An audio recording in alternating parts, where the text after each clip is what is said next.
দুনিয়াতে যত অদ্ভুত অদ্ভুত প্রশ্ন সব আপনি মুসা আলাইহিস সালামের মাথা থেকে পাবেন। বিভিন্ন বিষয়ে আল্লাহরে প্রশ্ন করতেন। সাইয়েদনা মুসা আলাইহিস সালাম আল্লাহরে বললেন, আল্লাহ আপনি আমার এমন একটা জিকির শিখাইয়া দেন যে জিকিরটার শব্দ আপনি আর আমি ছাড়া কেউ জানবে না।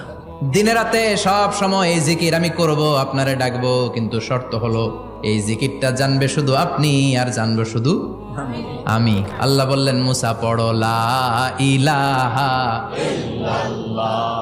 মুসা আলাইহিস সালাম কয়, মাবুদ এটা তো জাতীয় জিকির, সবাই জানে। আমি তো চাইছি এক্সেলেন্ট একটা জিকির, কারো কাছে নাই, শুধু আমি জানবো আর আমি পড়বো।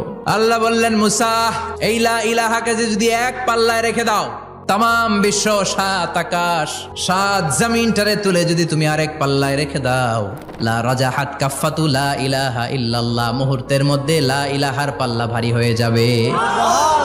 ও মুসা, তুমি যতই এক্সক্লুসিভ জিকির চাও, লা ইলাহার চেয়ে দামি জিকির আমার কাছে নাই।